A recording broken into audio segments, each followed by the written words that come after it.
አላዛር እንግዲህ ያው ሚስቱን እብድ ነች ማለት ጀምሯል፣ ሚዲያ ላይ ማለት ነው። እብድ ነች በማለት የእሱን ስራ ለመደበቅ የእሱን አስነዋሪ አጸያፊ ስራ ለመደበቅ ማለት ነው። እና ያው ከካሜራ ጀርባ ግት አድርጎ እየደበደባት፣ ካሜራ ላይ ደግሞ ተሳስቶ የሚናገራቸው ነገሮች አሉ።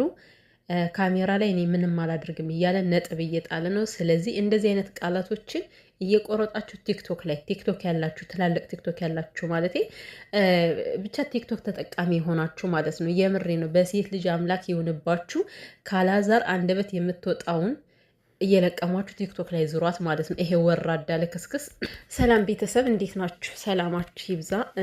ውድ ቤተሰብ አላቀም እኔ ለምን እንደሆነ በጣም ስሜታዊ ሆኛለሁ። እምባምባም እያለኝ ነው። እግዚአብሔርን እምላችሁና ማለት በቃ ማለት ለምን ሴት ልጅ አሁን ይሄን ድራማ ነው ልንለው አንችልም። ይሄ እውነት የሆነ ታሪክ ነው። ትንሱ እየተሰቃየች ነው እና የሆነ ስሜታዊ ያደረገኝ ነገር ልጅቷ አርጉዝ ነች። በዚህን ያክል አርግዛ መሰቃየት የለባትም ማለት ቢያንስ እንደዚህ ማድረግ ከፈለገ ከወለደች በኋላ ይደርሳል መጨቃጨቁ መጣላቱም። ሁለት ነፍስ ሆና ግን በዚህን ያክል ሊያሰቃያት አይገባም ነበር እውነት ለመናገር ማለት ነው። እና የሴት ልጅ ፈተና እንደዚህ ነው። በጣም ይከብዳል። እግዚአብሔርን በጣም ይከብዳል። አውቃለሁ ሴት ልጅ ትፈተናለች፣ ግን በዚህ ልክ እርጉዙና ደግሞ በጣም የሚከብድ ነገር ነው። ይሄ ነገር እየተደጋገመ እንደ ልምድ እየተቆጠረ መጣና አላቅም ቪዲዮ ተጀምሮ እስከሚያልቅ ድረስ ልቤ የሆነ ቁስል ይላል ዝም ብሎን እግዚአብሔርን እምላችሁና በጣም ይሰማል እንደዚህ አይነት ነገር ስታየው ማለት ነው። መደረግ የሌለበት ነገር ሴት ልጅ መከበር ሲገባት መከበሩን ተውትና አያክብራት ችግር የለውም። ግን ይህን ያክል መደብደቡ ተገቢ ነው ወይ? ልጁን የያዘችለትን እናት እርጉዝ የሆነችን እናት ይህን ያክል በእሷ ላይ ይህን ያክል እስከ እናቱ መፈራገጥ ልክ ነው ወይ? እውነት እኔ እንጃ። እኔ ቃል የለኝም። ግን ደግሞ እኔ ትንሱ በጣም አናዳኛለች። እንደውም ከነሱ የእነሱማ አውሬ ስራቸውን እኮ አወቅን ኦልሬዲ። ግን ትንሱ በጣም ነው ያበሳጨችኝ። በጣም ማለት ነው። ምክንያቱም ይሄ ልጅ አሁን ከቅርብ ጊዜ ወዲህ በተለይ እናቱን ይዞ ከመጣ ወዲህ በቃ ምንም አይነት ጥሩ አመለካከት እንደሌለው ታውቃለች። ሲጀመር ቤቱ በሱ 2 ዓመት ኮንትራት እንዳለ ታውቃለች አይደለ? ስለዚህ ትንሱ የእሱ ከሆነ እኔ አንድ ሰው እንደዛ እያደረገኝ ማለት ነው የእሱን ነገር አንድም ነገር መጠቀሙን ላልፈልግም፣ መጠቀም ነው የማልፈልገው ማለት ነው። ስለዚህ የእሱን የሆነ ነገር ቁጭ ብለሽ ከዛ ውስጥ ቤቱ ይመቸኛል በወጣ ደረጃው እንደዚህ ነው፣ ሊፍት የሌለው ቤት ነው የሚገጥመኝ። በነገራችን ላይ ትንሱ እናቶቻችን እኛን የወለዱ እናቶች እኛን አርግዘው ገባሽ አይደለ? እኛን አርግዘው በጀርባቸው ውሃ ተሸክመው ነው እስከሚወልዱ ድረስ ማለት ነው። ስንት ነገር አድርገው እንደዛ ሆዳቸውን አንገፍጥጠው እንኳን እንጀራ ጋግረው ወጥ ሰርተው እንዴ ቤታቸውን ገጥ አድርገው የያዙ ሰዎች አሉና ምንድን ነው አንቺ ገና ደረጃ ለመውጣት ደረጃው እንደዚህ ነው አይመቸኝም ገለመልየሽ ከራሱ ላይ እንደዚህ አይነት መዘዝ የምታመጨው ማለት ነው። ቢያንስ እስከምትወልጅ ድረስ ማለት ይሄ ምን አይነት ሞኝነት ነው ግን? እስከምትወልጅ ድረስ እኮ ግዴታ ምን ጣራ የሆነ ቤት ማን ተከራያልሽ? አንቺ መሬት ላይ አትከራይም? ዝቅ ያለ ቤት አትከራይም? ለአንቺ የሚሆን ለእርጉዝ የሚሆን ከዛ በኋላ እኮ አንቺ ከወለድሽ በኋላ ነገሮችን ማስተካከል እኮ ትችያለሽ። በዚህ ግርግር ማለት ነው ልጅሽን ብታጪ ሰላም ይሰማሻል ወይ? ሰላም አይሰማሽም እኮ አየሽ። በጣም ነው ሰላምሽ የሚነሳው። ስለዚህ ከወዲሁ ጥንቃቄ ማድረግ ያለብሽ አንቺ ነሽ። ከመጀመሪያውም ሰው እየተናገረሽ እኮ ነው ውጪ ከዛ ቤት ተባልሽ አይደል እንዴ? እንኳን 10 እየተመላለሰ እየረበሸሽ የእሱ ኮንትራት እንደሆነ ካወቅሽ ራሱ ከመጀመሪያ ነው መልቀቅ የነበረብሽ። አንቺ ጭራሽ ይባስ ብለሽ ሂደሽ ሶፋ አስገባሽበት፣ ዳይንን ምናምን ነገር ገዛሽበት። ይሄን ነገር ማድረግ ከቻልሽ እኮ ማለት ነው ወጥሽ መከራየት ትችያለሽ። በቃ አነስ ያለ ቤት እስከ እንዴት ነው በቃ ልጅሽን እስከምትወልጅ ድረስ መሬት ያለ ቤት አልፈልግም ካልሽ እንኳን እንደዚህ ደረጃ በደረጃ ያለው ቤት ከፈለግሽ እስከምትወልጅ ድረስ ዝቅ ያለ ቤት መከራየት ትችይ ነበር።